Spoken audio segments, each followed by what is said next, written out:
പുതിയ വീഡിയോയിലേക്ക് എല്ലാവർക്കും സ്വാഗതം. ഇന്നത്തെ വീഡിയോയിൽ ഞാൻ ഉൾപ്പെടുത്തിയിരിക്കുന്നത് റീലിംഗ്വിഷ്മെൻറ്റിനെ കുറിച്ചാണ്. റീലിംഗ്വിഷ്മെൻറ്റ് ഫോം എങ്ങനെയാണ് തയ്യാറാക്കേണ്ടത്, അത് PSC ഓഫീസിൽ എങ്ങനെയാണ് കൊടുക്കേണ്ടത്, അത് ആരൊക്കെയാണ് സൈൻ ചെയ്യേണ്ടത് തുടങ്ങിയ കാര്യങ്ങളാണ് ഞാനിതിൽ ഉൾപ്പെടുത്തിയിരിക്കുന്നത്.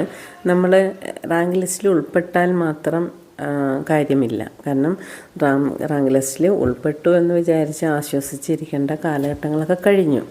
ഇനി നമ്മൾ ഈ റാങ്ക് ലിസ്റ്റിലേക്ക് എത്ര ഹാർഡ് വർക്ക് ചെയ്തിട്ടാണോ കടന്നു വന്നിരിക്കുന്നത്, അത്രയും തന്നെ ഹാർഡ് വർക്ക് ചെയ്താലേ നമ്മുടെ കൈകളിലേക്ക് ജോലിയും കിട്ടുകയുള്ളൂ. അല്ലെങ്കിൽ അത് വേറെ വഴിക്ക് പോകും.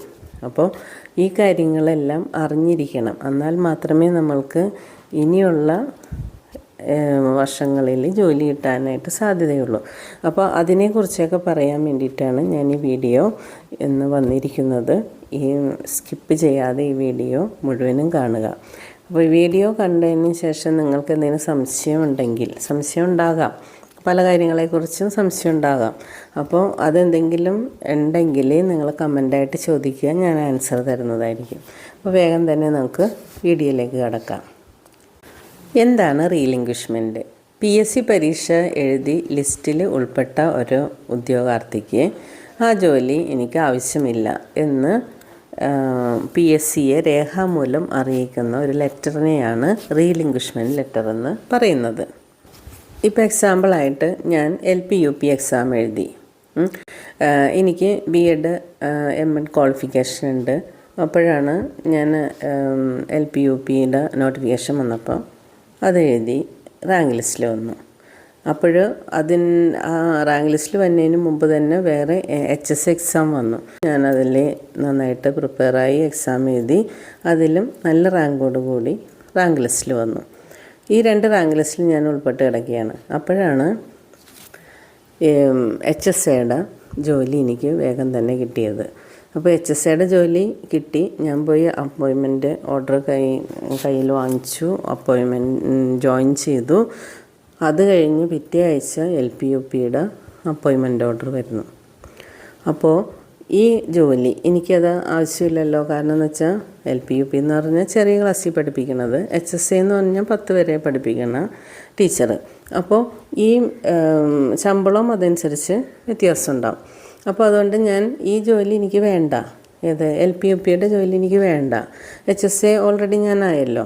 അപ്പോൾ ഈ ജോലി എനിക്ക് വേണ്ട എന്നും പറഞ്ഞ് ഞാൻ PSCയിൽ ഒരു അഫിഡാവിറ്റ് കൊടുക്കണം.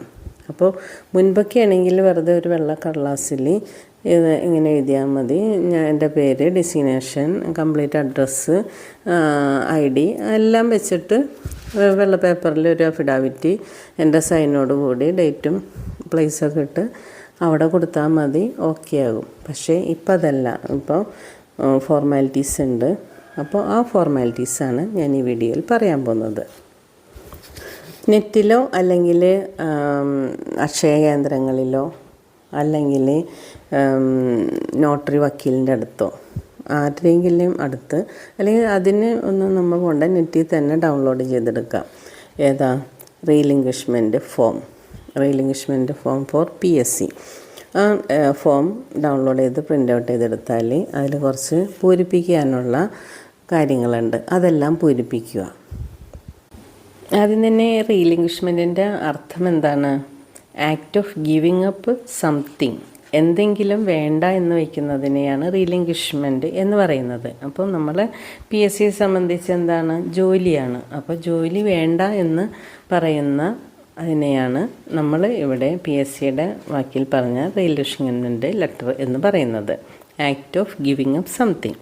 ഇനി നമ്മൾക്ക് ഈ ആപ്ലിക്കേഷൻ എന്താണെന്ന് നോക്കാം.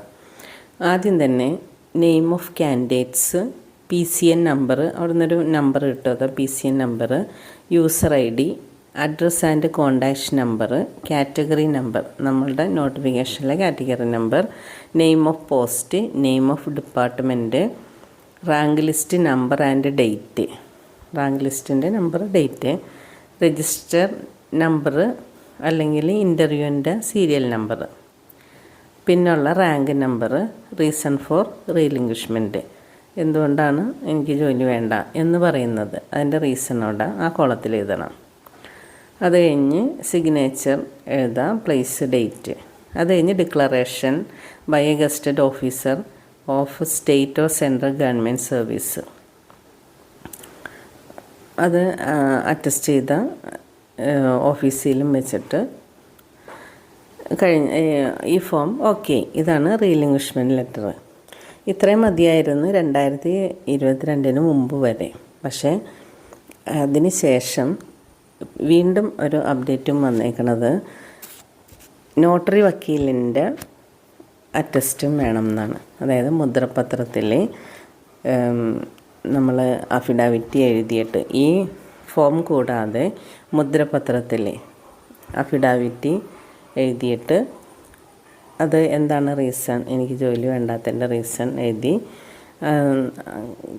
അതൊക്കെ എഴുതി ഡേറ്റും പ്ലേസൊക്കെ ഇട്ടതിന് ശേഷം നോട്ടറി വക്കീലിൻ്റെ മുമ്പാകെ ചെന്നിട്ട് അദ്ദേഹത്തിന് ബോധ്യപ്പെടണം, ID കൊണ്ടുപോകണം, അദ്ദേഹത്തിന് അറിയണം ഇത് സെയിം ആൾ തന്നെയാണെന്ന്. അപ്പോൾ അങ്ങനെ അദ്ദേഹം അറ്റസ്റ്റ് ചെയ്ത് തരും. ഈ അറ്റസ്റ്റ് ചെയ്ത സ്റ്റാമ്പ് പേപ്പറും പിന്നെ ഈ റീലിംഗ്വിഷ്മെൻറ്റ് ലെറ്ററും കൂടി നമ്മൾ അപ്ലോഡ് ചെയ്യുക. സ്കാൻ ചെയ്തിട്ട് നമ്മളുടെ പ്രൊഫൈലുണ്ട്. മുൻപാണെങ്കിൽ ഇത് PSC ഓഫീസിലൊരു ബോക്സ് ഉണ്ട്, അവിടെ കൊണ്ടുപോയി ഇട്ടാൽ മതിയായിരുന്നു. ഇപ്പം അതല്ല, ഇപ്പം എല്ലാം ഓൺലൈനാക്കിയൊക്കെയാണ്. അപ്പോൾ ഇത് PSCയുടെ നമ്മുടെ ID കൊടുത്ത് പാസ്വേഡ് കൊടുത്ത് പ്രൊഫൈലിൽ കയറി കഴിയുമ്പോൾ ഒരു ഓപ്ഷൻ ഉണ്ട്. ആ ഓപ്ഷനിൽ നമ്മുടെ സർട്ടിഫിക്കറ്റൊക്കെ അപ്ലോഡ് ചെയ്യാനുള്ള ഓപ്ഷൻ, അങ്ങനെ അപ്ലോഡ് ചെയ്യുക. ഇതാണ് ഇതിൻ്റെ ഫോർമാലിറ്റി. ഇത് എല്ലാവരും ചെയ്യണമെന്നില്ല. ഇപ്പോൾ എല്ലാവരും ഒരേ മനസ്സുള്ളവരായിരിക്കണമെന്നില്ല. എനിക്ക് നല്ല ജോലി കിട്ടി, എനിക്ക് വേറെ ജോലിയും കിട്ടി, അതവിടെ കിടന്ന് പൊയ്ക്കോട്ടെ. അത് കുറച്ച് നാൾ കഴിയുമ്പോൾ NJD ആയിട്ട് പോകും. NJD ആയിട്ട് പോയി കഴിഞ്ഞാൽ ഒരു 3 മാസം വേണം അതൊരു റാങ്ക് ലിസ്റ്റിലുള്ള ആൾക്ക് കിട്ടാൻ വേണ്ടിയിട്ട്. ഉടനെ ഒന്നും കിട്ടില്ല.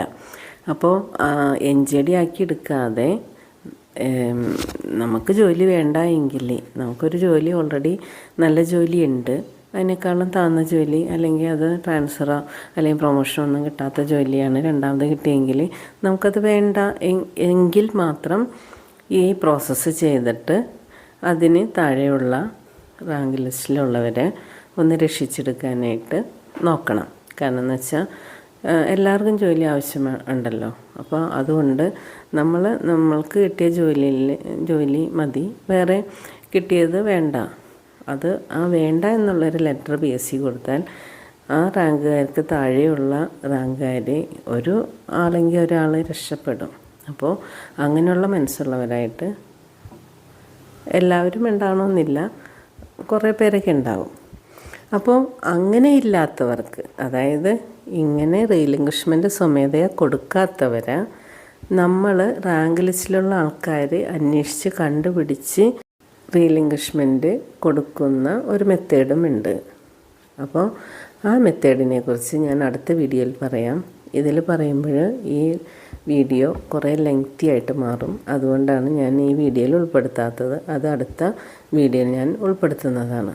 അപ്പോൾ നിങ്ങൾക്ക് എന്തെങ്കിലും സംശയം ഉണ്ടെങ്കിൽ കമൻറ്റിലൂടെ ചോദിക്കുക. ഞാനത് എനിക്കറിയാവുന്നതാണെങ്കിൽ ഉത്തരം തരുന്നതായിരിക്കും. അല്ലെങ്കിൽ മറ്റ് PSC ഓഫീസുമായിട്ട് ബന്ധപ്പെട്ട് സംശയം അവരോട് ചോദിച്ചിട്ട് ഞാനത് നിങ്ങൾക്ക് ക്ലിയർ ചെയ്ത് തരുന്നതായിരിക്കും. അപ്പോൾ അതിന് ഒരു ഇത്തിരി ഡിലേ വരും എന്ന് മാത്രമേ ഉള്ളൂ, എങ്കിലും ഞാനത് തരുന്നതായിരിക്കും. അപ്പോൾ മറ്റൊരു വീഡിയോയുമായിട്ട് വേഗം തന്നെ വരാം. Thank you for watching.